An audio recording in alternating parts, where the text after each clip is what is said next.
बिस्मिल्लाहिर्रहमानिर्रहीम अस्सलाम वालेकुम। कैसे हैं आप सब लोग। आज ना बचपन की याद को ताज़ा करते हैं। आज हम बनाएंगे अंडे और शामी वाले बर्गर। शामी भी बहुत ज़बरदस्त बनेंगे और बर्गर तो बनेंगे ही शानदार। चलें चलते हैं कुकिंग विद डेकोर के किचन में और बनाते हैं मज़ेदार किस्म के शामी वाले बर्गर और उसमें डालेंगे अंडा और मज़ा आ जाएगा हमें।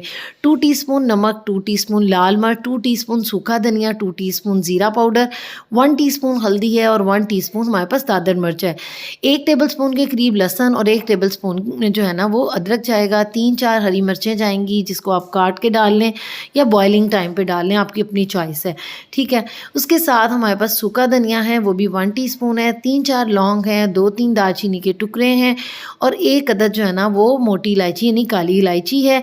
इन सब चीज़ों को हम डालेंगे। ये परफेक्ट जो है ना वो आपके शामी बनेंगे और रेशे इतने ज़बरदस्त होंगे और पानी की क्वांटिटी भी आपको बिल्कुल तंग नहीं करेगी। आधा किलो जो मेरे पास चिकन का पीस है इसको मैं 6 टुकड़ों में करूँगी ताकि जो है ना इसके रेशे लंबे लंबे बने। वैसे अगर क्या आपके पास ना 1 पाव भी चिकन होना तो आपका गुजारा हो सकता है। 6 घंटे से भीगी हुई दाल है, इससे कम मत रखिएगा। जितनी अच्छी भीगेगी उतना ही पानी जो है ना इसका परफेक्ट जाएगा। सारी चीज़ें एक जो है ना पतीले में डाल देनी है और उसके अंदर हम डालेंगे 3 कप पानी, यानी आधा किलो में 3 कप पानी डालेंगे और उसके बाद हम इसको बॉयल करना रख देंगे। जब बॉयल आ जाए उसके बाद हमने धीमी आग करनी है और तकरीबन 30-35 मिनट के लिए ना इसको हल्की आग पे रखना है। ये इसके दम में गल जाएंगे, बिल्कुल नीचे नहीं लगे और परफेक्ट से शामी बन गए। अब हमने इसके रेशे करने हैं, इसको बेलने में कर लें और जो दाल है आप चॉपर में कर लें, ठीक है। तो ये दोनों चीज़ें जो है ना हमने कर लेनी है। रेशे करने से देखें चिकन की क्वांटिटी कितनी ज़्यादा लग रही है। 3 अंडे हैं, 2-3 जो है ना प्याज है, इसका पानी निचोड़ लिया है और 1.5 टेबलस्पून हमारे पास था पुदीना और 3 टेबलस्पून धनिया था। 1/2 टीस्पून ये गरम मसाला और 1/2 टीस्पून काली मिर्च है। लीमू हम डेकोरेशन के लिए इस्तेमाल कर रहे हैं और अब हम इन सारी चीज़ों को जो है ना वो मिक्स कर देंगे। बहुत मज़े के बनेंगे। अक्सर ये होता है ना कि हम जब शामी वाला बर्गर खाते हैं ना तो हम कहते हैं बहुत ही अच्छा बना है, लेकिन घर में वैसा नहीं बनता। इसलिए कि हम चीज़ों को बढ़ा देते हैं क्योंकि हम घर में बना रहे होते हैं ना। तो ये सारे अंडे और जो है ना वो शामी हमने मिक्स कर लेने हैं। तीनों अंडे चले गए थे, आप देख लीजिएगा। आपका अगर अंडा कम जाए तो कम डाल लें, अगर एक ज़्यादा जाए तो ज़्यादा डाल लें।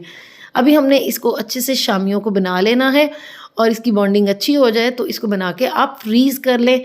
और उसके बाद अब हमने लगा ली अपनी बहुत प्यारी सी दुकान जिसमें हम बनाएंगे शामी वाले बर्गर। ये ठेला हमारा लग चुका है, जिसने खाने हैं वो आ जाए। इसमें हमने सब्जियां काट के रखी हैं जिसमें बंद गोभी, प्याज और टमाटर हैं और धनिया पुदीने की चटनी है, अंडे हैं, केचप है, मायनीज़ है और उसके साथ बर्गर बन है जिसको हमने बीच में से काट लिया है। ये हम अंडा बीट कर रहे हैं जिससे हम शामी फ्राई करेंगे।